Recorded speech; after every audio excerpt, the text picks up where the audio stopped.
Hello, I'm Steve Heisler. I'm with Zoho. I'm here at ZohoDay25 with Melinda Ballou. Thank you so much for being here. Ballou, is that how you pronounce it? Ballou, that's exactly right, like Cat Ballou in the movie. Oh, wow. Jane Fonda. Somewhere, it was in there somewhere. Yeah, you see.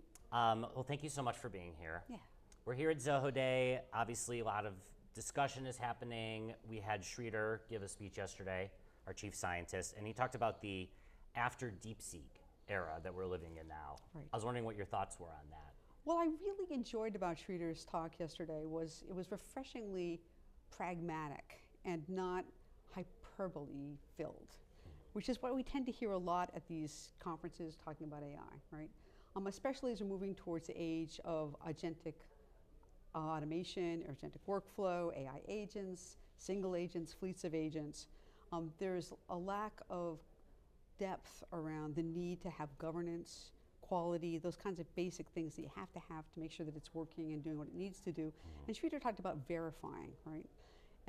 His entire talk, I thought, was refreshingly grounded and helpful. And it was nice to hear an executive speak so honestly and with depth about where we're at right now. Yeah, that was wonderful. Anything that you've heard so far at ZohoDay that was surprising to you? Is something you learned or a conversation you had with somebody? Well, I really enjoyed talking to your end user customers about how they're leveraging the Zoho products in different contexts.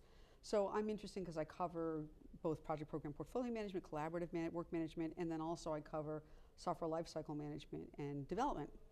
And so I have a different kind of perspective, for instance, on the ZIA agent creagent that you guys talked about yesterday and that was announced in the press release. So I wear two hats here, that of someone who covers collaboration, Projects Plus, the various other things that are being announced, and then also thinking about quality and development of agents themselves. So surprising, I think to me what was surprising was Sridhar's talk yesterday. I also had some good conversations with some of your executives about the need for diversity in informing large language models. So as we base these agents on the large language models themselves, which tend to be created by a very narrow subset of the human race, that it's really important to encompass greater diversity around those, along with the governance and the quality pieces I talked about for AI agents. Yeah. So 2025, we're here. We made it by the skin of our teeth. A lot has changed in the last month already of 2025. I'm wondering if there was some sort of prediction or idea that you had about 2025 that now you're scrapping entirely. Professionally speaking, I don't know about personal. Oh, well, that's a whole other conversation. Of course, yeah. It's actually, 2025 so far is affirming a lot of the things that I was predicting before. Okay. So we have something called a Futurescape at IDC, and we have a series of 10 predictions. We did the 10 days of Futurescapes, a series of videos on LinkedIn. Mine happened to be around the use of agents in software testing and the need for governance around that. And the more I hear and the more hyperbole there is around what agents can do for us, the more I affirm that essential piece of that prediction of how vital it is to put these orchestration pieces in place, governance in place, and quality structures in place as you're building these agents. So to me, that underscores what I was already concerned about before. And with these announcements coming from a variety of different vendors around their approach to creating AI agents, I'm not seeing enough of that piece of putting the foundational structures in place. So that hasn't changed. What's changed? Maybe nothing.